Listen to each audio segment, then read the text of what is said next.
All right, we are back with another pick'em video. It is Wednesday, February 19th in the NBA, and we have one game, so don't go too crazy. I'm going to talk about one play I'm particularly liking, but I also want to break down the other players that might be in good situations, especially if we get any sort of injury news, particularly on LeBron James. Looks like LaMelo Ball is going to be a game-time decision in this one. If you don't know, it's Lakers versus Hornets. It's just a makeup game. That's why we have one game here, and then the NBA gets back on track on Thursday with a 9-game slate.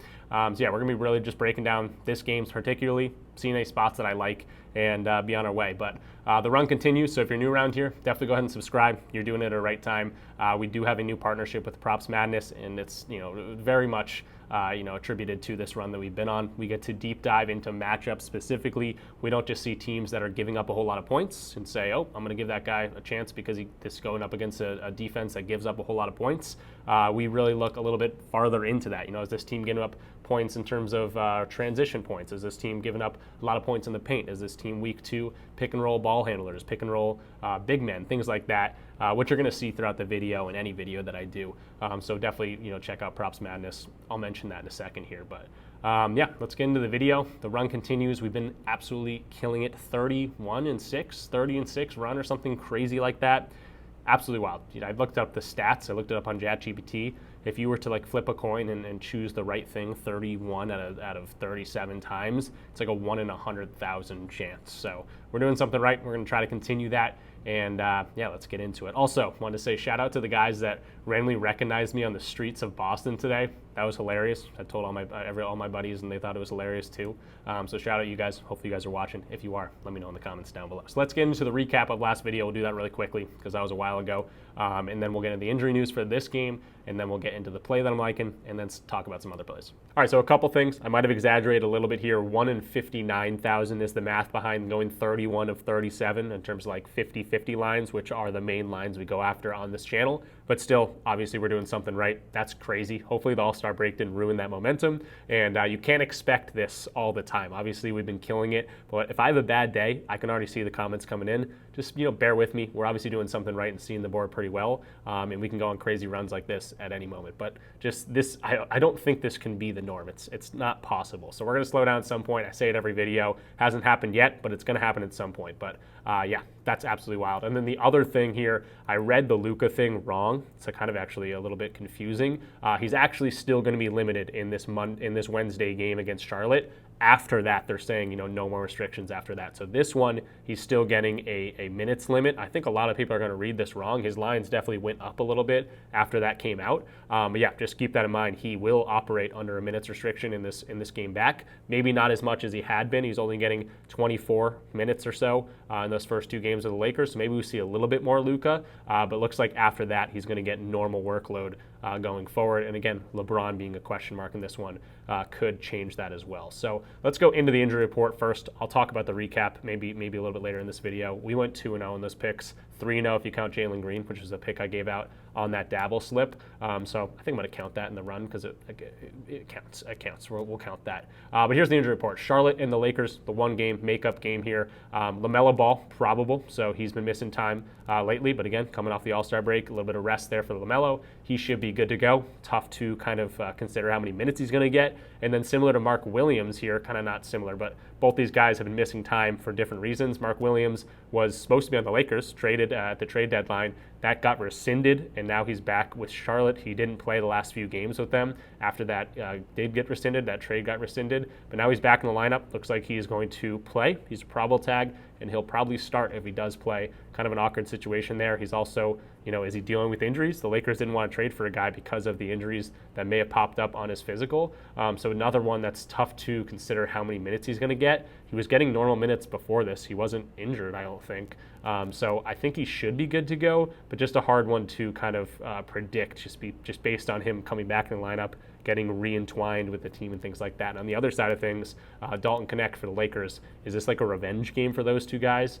Kind of interesting there. So big injury news here. LeBron James, game time decision, true game time decision. He's dealing with that foot injury. He came out and said he's not playing the All-Star game. He didn't play the All-Star game, and he's been dealing with this foot issue that's been bothering him for a while. So I'm not sure if we're going to see LeBron. We totally could. We might not. He's a true game time decision. Obviously, that throws a wrench in our plans here to go heavily on this game if we wanted to do that anyway.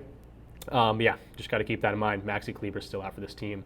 And yeah, that's the injury news. So a hard one to cap again. I do like one play particularly in this one, and I'll start breaking down the thoughts on the other guys. But it's a weird one. Do not go heavy. I'd say this a lot, especially with the All-Star break coming up. Now that we're past the All-Star break, we do have this one game. It's a weird one. Don't go heavy. Maybe if you want to tail one, it'd be the first play that I talk about. But I'll do my best to kind of get reads on a lot of these guys. And then before we jump into the actual plays, I know everyone's going to want to talk about Luka in this one, and it's a little bit more confusing than I thought. I clicked on an original report that he didn't have a minutes restriction. I think that was this Bleacher Report one saying no minutes restriction for Luka. That's what confused me. But looking a little bit more into it, it looks like he is going to get a minutes increase, but still on a restriction, like I kind of mentioned before. But again, kind of intuitive, productive reports coming out so far about Luka. At the point that you're watching this video, maybe we know exactly what Luka's minutes is. Is he going to be on a minutes restriction or is he not? As of right now, it looks like he is going to be on a minutes restriction. His minutes just might increase a little bit, but I don't think he's going to play 40 minutes in this one. So a little bit harder to read Luka. I know everyone wants to talk about Luka, so I'll start with him. And I don't have a read. I just want to say probably stay away from Luka. It's going to be a hard one to read. This is games he's seeing 28 to 34 minutes. Obviously, that's a big boost in his minutes restriction that was at 24 minutes before the All-Star break. If you want to put this to like 28 to 30, we don't have a lot of data on it, but he's also very close in a lot of these games. His assists, he does stay under mostly in terms of assists. Austin Reaves has been an assist machine, but we don't know if LeBron's going to play. It's very, very difficult to read this. It makes me want to shy away from any sort of overs. I'm not saying, hammer Luka unders right now, but the reports coming out right now are definitely confusing, and I don't know how many minutes Luka's going to play. I don't think he's going to play 40. I don't think he's going to play more than 34, to be totally honest. This is a 12.5-point spread. But yeah, Luka under, I guess, in terms of maybe assists, maybe in terms of a scoring. That might be the way that I would play this, but I'm not saying play that. I'm more saying probably steer clear of Luka in this one. All right, so enough about Luka. Again, the minutes restriction is kind of a mystery at this point, but I expect Luka to probably play 24 to 30 minutes. I don't expect much higher than that. That's what I'm reading as of right now. If a report comes out that's something different, I still like this line for Austin Reaves, and that's going to be the guy I'm betting on. Austin Reaves over 2.5 3-pointers, minus 125 currently on FanDuel. The reason I'm liking this one, the reason I'm focusing on this one is because even if LeBron plays, even if Luka comes in and plays a crazy amount of minutes like we're not all expecting, I still like this Austin Reaves line. You can see it doesn't matter who's played this season, he's hit this in 51% of games, and I don't mind this matchup for him to knock down some threes. With the upside here that I'm really liking this play is that he might get a whole lot more usage. If LeBron is ruled out, he's going to get a huge usage boost. And if Luka is only going to be playing 25 to 30 minutes, the time on the court that Austin Reaves has by himself is going to be a lot more usage and time for him to jack some threes up, get some points, whatever it might be. Now, on the flip side of that, if Luka's on the court, if LeBron's on the court, they're going to be able to set up Austin Reaves as a spot-up shooter, getting him good positions. They're one of the best players in the world, probably maybe even the top two guys of getting into the paint and dishing out to open shooters. They're one of the best passers we've seen, Luka and LeBron both. So I think Austin Reaves is just going to benefit from that. So any type of way you look at this, I think Austin Reaves is in a pretty good spot to knock down some threes, but that's just it. He's got to knock them down. So let's take a look slowly kind of here at what we've got going on for Austin Reaves. The two games we've seen him play with Luka, we saw him go 3 for 5, so he knocked down some open shots in that one. That was against the Jazz. That was with Luka and LeBron. And then they played the Jazz again. He didn't knock him down. He only had 1 3 in that game, but he shot 10 of them. So I like to see, he's either getting the efficiency or he's getting the volume there to knock down 3 threes in this game. So that's why I'm liking this one. Let's continue to look a little bit farther into this. Games without AD, you can see that's the main thing I want to be looking at here. He's over this in 60% of those games, but the main thing I'm looking at here is the usage in these games. This is with LeBron in a lot of these games. Obviously, some of them, they're not with LeBron, 37% usage. But even just with AD out of the lineup, the usage has been up even since the beginning of the year. But more recently, obviously, he's now traded, but the usage has been around 32, 24, 28. I'm expecting, 20+% usage here, especially if LeBron's ruled out. But even with everyone healthy, he's been getting, 20 plus, 23, 24+% usage with potential to have a whole lot more usage than that. So I think his usage is going to be up in this one. That's why I'm kind of dialed in on this one. This is obviously without AD.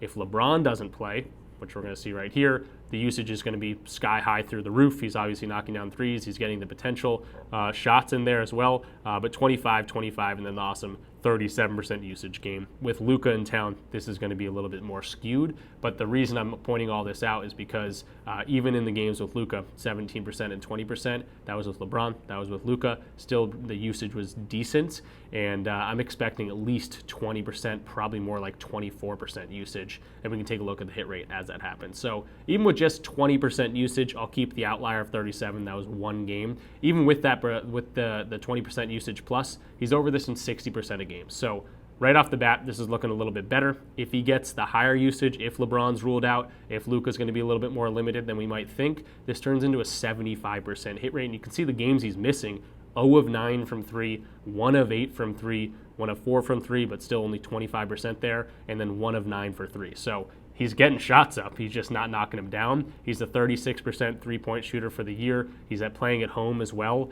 So, if he gets 10 threes and doesn't knock down 3 of them, I think it was a good read. He just couldn't knock them down. And then obviously the hit rate speaks for itself in terms of why I'm liking this one, obviously with the usage up. But again, if he only gets 20% usage, 20 to his crazy 37, which was only that one game, he's still over this in 60% of games. So with the usage boost, that's why I'm really focusing on this one. And if you look at the points, it's still not that great in terms of a hit rate.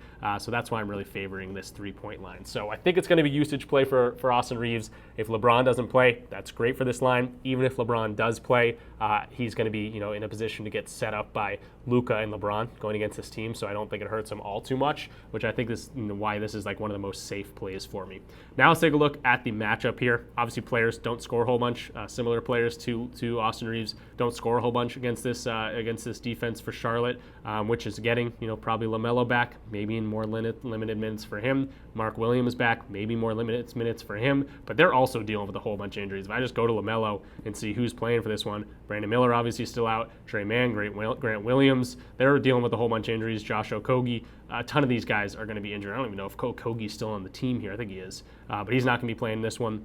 They're dealing with their own injuries, and I think that the stats kind of speak a little bit more to a better version of what they are being. 9th in terms of above the break threes, 11th and 24th from the corners. But if you really just look at the amount of 3-pointers they're allowing, they're ranked 24th in 3-pointers made allowed. So I'm looking at this as more like a neutral matchup. I don't think they're an amazing team at defending the 3. I don't think they're a horrible team at defending the 3. I think this is more of a mediocre matchup, so I'm not shying away from that. You can see spot up they are a little bit better, but Austin Reaves has been able to create his own shot. He's been getting a whole lot of more opportunities. And again, with the potential that LeBron's out, he's going to have a little bit more of that. So I don't hate the matchup here. It's not my favorite in the world. I wish it was a little bit better, but I think this is the safest play on the slate. I know I just talked about it for a long time, but yeah, that's the reason why Austin Reaves, I think, is the safer bet out here. He's just going to knock him down. If he shoots 10 threes again and only knocks down 2, only knocks down 1, then you just got to be like, okay, he just didn't have his best stuff, but he's coming off a break, the All-Star break,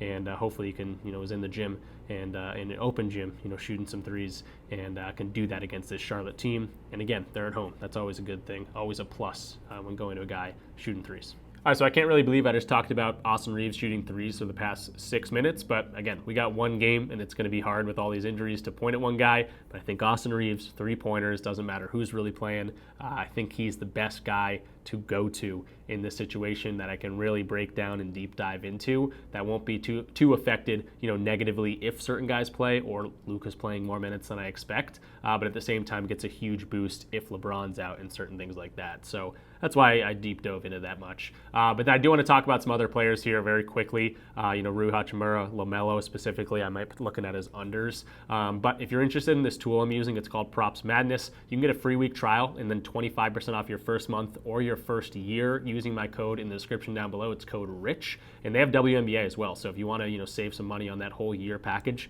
25% off your first year is pretty awesome there. But again, you get to try it out for a free week, so that's pretty sweet right off the bat. They're an awesome tool. Literally ever since I started using this tool and partnered up with them, that's been really when we started this run. So it's an awesome tool. You can see the power of it really diving in deep. I can't really dive too much into it just because these teams are so different with all the injuries and stuff that have been happening, especially for the Lakers. Like AD's not on this team. Now we got Luka on the team. So this shot chart might change a little bit. I know they're in the works of potentially getting a last 3 games, last 10 games type of thing that we can potentially toggle in there. But they're always looking to upgrade and take into account some of the feedback that we give them. And they're an awesome team over there. And I love what they're doing. So definitely check out Props Madness, show their support, but also use these tools for your own advantage and deep dive into some other plays. And if you find something that you like, definitely comment something down below, because you guys sometimes throw some absolute heat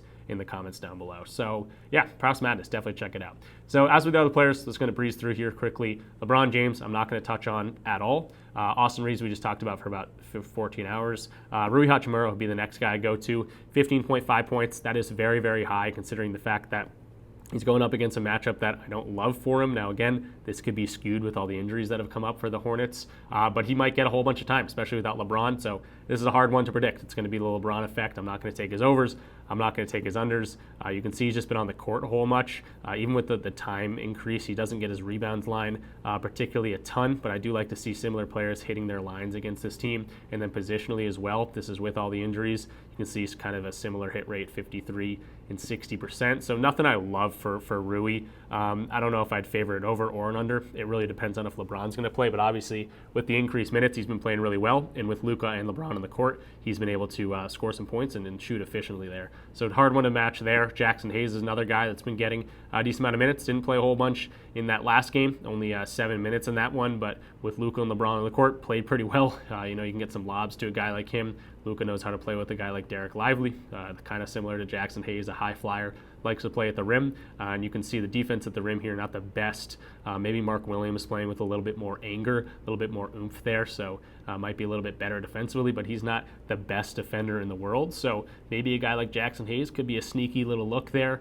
Maybe like first quarter points. Is that something sneaky? Hey, that just kind of popped up right here. If he's going to get the time in the first quarter, 2.5 points for Jackson Hayes, plus money as well, that could be something that you could definitely look at for him, especially if he's going to get that much time on the court, 7 minutes on the court to start off. Sometimes these games getting 10 minutes. That could be a really, really good look. Actually, I'm just kind of scrolling through here live. Jackson Hayes plus money on the over 2.5 points. I don't mind that, especially considering Mark Williams at the rim there. Not a huge deterrent down there. Now moving along to the other guys that we have. Again, we don't have a ton of guys to pick and choose from with lines out because of all the injuries. But LaMelo Ball is someone that I would potentially look at the under here. He has been dealing with injuries. He's tried to come back a few times and that didn't work. 9 minutes, that was actually against the Lakers, and then also 10 minutes, another game he tried to come back, but he could play 36 minutes, he could play 25 minutes. I have no idea what he's going to do. The projections for the minutes won't be out until later, till like the turn of the hour. I think 3 a.m. was when those minutes projections come out, but even so, we're not going to know what LaMelo is going to be doing. If he was ready to play, 5 days ago, that's a little bit different than if he's kind of coming back from this injury and is now getting ready to play. Because he's been injured and dealing with his ankle injury, the time in terms of the All-Star break, it gets a little bit more confusing on how many minutes he's going to get. The one time he did have a big lull in terms of games he missed to played, it was right here, November 27th to December 16th. He did come back. He only played 26 minutes in that game, and it was a game they lost by 13. So obviously, blowout situation is a potential here. 12.5 point spread. So if he is, if he's down to 26 minutes or something like that, less than 30 minutes, you can actually see the hit rate looks really great for us. If he's only going to get 30 or less minutes, this turns into 25% hit rate. So LaMelo, I definitely am favoring the unders in terms of his scoring. If you want to look at his assists, it's also looking like a pretty decent under spot. Rebounds is a little bit more iffy, but again, all these different stats. If he's not going to get the time on the court that the books are expecting as of right now, it might be a good look. So under maybe his points would be probably the way that I play it. Not his threes. Probably his points would be the way that I do it. Under 24.5. Considering he has been dealing with an injury, he's tried to come back a few times, and he doesn't get the minutes in those matchups. We can see these two right here. LaMelo under could also be a good look here. And on the turn of that, obviously, if LaMelo is going to be playing less minutes, Miles Bridges' usage is going to be up. He's been very, very consistent. Didn't play well before the All-Star break, but did play pretty well against this Lakers team. That was with LaMelo getting only like 9 minutes in that game, or 7 minutes or whatever it was. He played pretty well there. You can see the matchup here, again, a little bit more skewed. No AD, so we're seeing that this is the entire season. No AD on this team anymore. Luka now in the equation. But you can see transition might be a little bit good. Pick and roll ball handler is really where he gets most of his points. He's ranked 4th there. So Miles Bridges, hard read to do there. But in terms of his assists, that's a tough one. Rebounds, he's been rebounding the ball extremely well, but now he gets Mark Williams back. I do like to see the similar players to them getting their rebounds. He had 8 rebounds there. I'd like to see games that maybe he's playing with LaMelo and with Mark Williams in the lineup. Still over 50% here, so a little bit juiced. It looks like it's 6.5, but could be a good look if you get pretty good value on it, like minus 130 value. That could be a pretty good look for his rebounds because he's been rebounding the ball pretty well here. And you can see rebounds allowed at 10th, but again, no AD on this team anymore, so that could be a little bit different. And he did have 8 rebounds against this team a little bit ago. So Miles Bridges, maybe rebounds be the way to go. Nick Smith Jr., hard to read there because, again, LaMelo, I don't know if he's going to come in and try to play 10 minutes. I don't know if he's going to play 40 minutes. So hard one to read for Nick Smith Jr. Not really going to go to that, I don't think. And then Josh Green at 7.5 points. He's a guy that I think might just get more and more time. Obviously, he hasn't had a whole bunch of time with LaMelo on the court. I don't think we can see with LaMelo in the lineup. Again, you're not going to. It's kind of a skewed situation. He does play a decent amount of time in these games, so it's going to be hard. He's a hit or miss guy. He doesn't get a ton of shots, but in terms of the matchup, it's not the worst matchup in the world when you look at the numbers for the full year. But again, Josh Green, not a guy I'm particularly loving to go to in this instance or this matchup. All right, so I don't know how I did it, but I just made a 20+ minute video on one game. Hopefully, you guys got some good information from that. My whole thing would be do not play a whole bunch on this game. I did talk about a whole bunch of plays that might look good, but really we don't know what's going to happen with LeBron. The plays that I would focus on is Austin Reaves over 2.5 threes. That is the official video pick of today. I was also looking at Jackson Hayes over his first quarter points. It's not an official pick, but definitely a pretty good spot for his plus money here at plus 120. That looks very, very good. LaMelo under his points at 24.5. Again, if he comes out and he's limited under 30 minutes here, that looks like a really, really good spot for LaMelo to stay under. He does like the bright lights and play in LA though, so just be careful of that. But I definitely lean on the under here. And then Miles Bridges maybe over his rebounds might be a good look here. Games with LaMelo and Mark Williams in the lineup. He's still over this in 58% of games, but even just like the past few games with a lot of injuries happening, he's been rebounding the ball extremely well. And again, head-to-head, that looks pretty good too. So in terms of the recap, again, Austin Reaves, the only official video pick here. And then in terms of some leans, I do like Jackson Hayes over the first quarter points. I like LaMelo's under points, and then I like Miles Bridges over his rebounds. And then in terms of the recap we had on the video right before the All-Star break, we absolutely crushed the 2 plays we went to. Naz Reid over 6.5 rebounds. He had 14 rebounds in that game. I also said I like his points. I like his points and rebounds combo. He had 27 points in that one. He also chipped in with 7 assists. Absolutely awesome read for Naz Reid there against the Thunder, who are a great defense. And then Max Christie over 14.5 points. This bumped all the way up to 16.5, 17.5. He ended up getting 19 points. I know a couple people in the comments were mentioning the fact that it got bumped up. I didn't know it was going to get bumped up that much. Kyrie Irving eventually got ruled out of that game.